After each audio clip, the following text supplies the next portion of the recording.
Fourth quarter sports special here on ABC 22. A familiar face sat on the other bench tonight opposite the Dayton Flyers. Former head coach Brian Gregory was facing UD for the first time ever. Of course, Brian Gregory, third all-time in wins at UD, currently had Georgia Tech off to their best start since he arrived. Tech had the Flyers on the ropes, but they couldn't put them away. And Jordan Seibert leads the comeback. UD are already up a point. He hits a three. 34-30. Then next time down, Scucci over to V for three. Sanford buries another. 37-30. Final seconds of the first half. And for the third straight game, UD beats the halftime buzzer. This time it's V Sanford gliding and hitting. 39-32. That runner gave UD the lead at the half. Second half, they put the Jackets away. Jordan Seibert bricks the three. Matt Cavanaugh gets it, but watch Seibert through the lane, and wow, what a slam. Sends it home. Flyers up double digits as we move ahead. Scucci Smith dishes inside to Devin Scott. He slams it home. Dayton up 13. Flyer fans loving the upset. Yellow Jackets in trouble. Watch Devin Oliver. Hey, give me that. Takes it up and under. Who are these Dayton Flyers? That's what Brian Gregory was thinking. Dayton upsets their former head coach 82-72. What a win for UD. Well, the Buckeyes saw a major drop-off in opponent tonight. Ohio State fresh off holding ranked Marquette to just 35 points. That win bumped the Bucks up to 8th in the polls. Tonight they opened an 8-game homestand against the all-powerful American University. This game was supposed to be a breeze for Thad Matta and the Bucks, but the Americans playing like it was their Super Bowl. OSU turns it over. Tony Wroblicki slams it home 4-4 early. Later, the Americans, Jesse Reed beats the shot clock with a deep three and the lead. 11-10 over the Bucks. I love just saying the Americans. But here comes OSU. The only time we'll root against the American University. Aaron Kraft to the 10. OSU up 26-20. Final seconds, a race against time.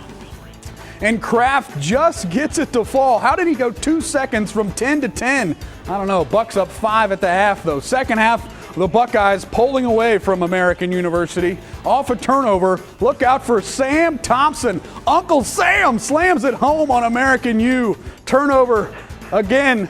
Sam Thompson. Ohio State would hold on from here. 63-52. All right, Miami on the road at Xavier tonight. Redhawks winless while the Muskies are unbeaten. Miami got out early on the run. How about Middletown native Giovanni McKnight stealing it? Goes the distance, splits the defenders for the lay-in. Miami kept it tight in the first half, down to John Hawkins. The hook in the paint, ties at 15-all.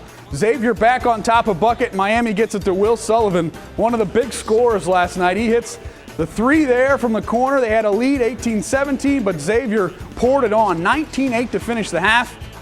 They never looked back. They won 77-51.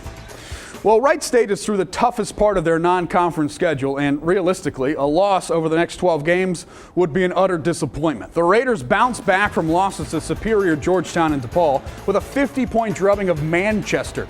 Manchester, obviously a big drop-off from the Hoyas in DePaul, but to come out and make a statement by handling business the way you're supposed to says something about where this team is headed. Obviously, we're supposed to win that game. We're supposed to win that game the way we did. And so when you do that, you know, as a coach,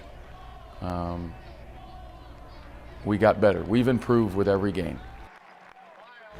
Well, the Raiders have won the first 2 games of the Hall of Fame Classic, which now shifts to Mobile, Alabama, where they'll play back-to-back games Friday and Saturday against Houston Baptist and South Alabama. Well, history is being made one game at a time now at Tip. Coming up, the Red Devils living a dream. Why Friday's game is the biggest in Tip history and why a win might go down as the biggest upset in Ohio this weekend. Plus, he's quickly become the best Bengal defender. Which teammate has had the biggest influence on Bonte's perfect?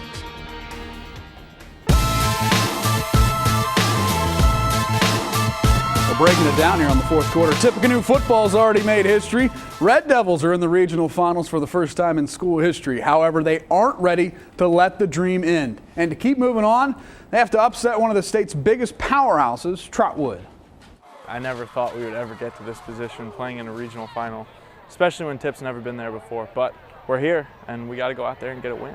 Despite a run of great regular seasons, including going 10-0 this year, the Red Devils have never been able to get over the round 2 hump until now. It's pretty crazy. It makes you just think like when you were just a little kid and going down to the park and watching some of the past tip, grads playing, and it's just crazy that now that's us, and it's awesome. It's what we've been preparing for our entire lives, getting ready to go and be that senior year in high school and go as far as you can. But as for the program, I mean, it's amazing to be a part of it and watch the whole community be cheering you on and be so happy about it.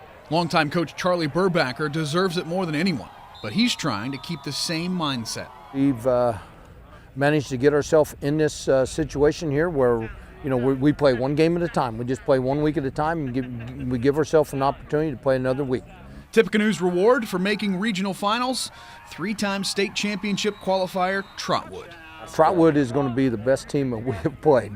And you can probably say, best team in history that we've played. Yeah, well, the whole state's familiar with Trotwood. I mean, they're the powerhouse. They've been to the state title 3 years in a row, and they're a really good football team. But we do some things well, too, and hopefully we can go out there and get them. Tip's a heavy underdog, but they were last Friday as well, and they won.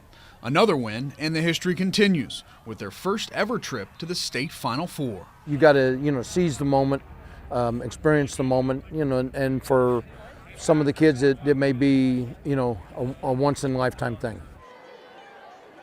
All right, Football Friday is sponsored by Donato's Pizza. It's only 2 days away, and we are into the regional finals. Now, we will be getting 3 games on Friday night, all 3 that involve local teams, Alter, Clint, Massey. That's our game of the week. Tip and Trotwood, that showdown's huge. We're going to be there for that. We'll also have highlights of Mechanicsburg against West Liberty Salem. You can find all of our football coverage on Fox 45. 2-time state champ Marion Local, fresh off a shootout win over Covington, 35-28. Usually the Flyers see familiar foes in the playoffs, but like other MAC conference teams. But in the regional finals, they play an unknown in Triad. Yeah, that's interesting because, this is the first time I think Marion Local's ever played Triad, at least from what I can remember. And so it's definitely it's a little different, playing a different team every week instead of playing your Minsters and your St. Henry. So I think it's pretty cool because going up against guys you don't even know, so it adds a different aspect to it. Well, Marion Local, Coldwater, and Wayne all play Saturday. We will have coverage right here on ABC 22. You can find all of our Football Friday coverage, as I said earlier, from the regular season and playoffs, abc22now.com. Click Sports, and then Football Friday.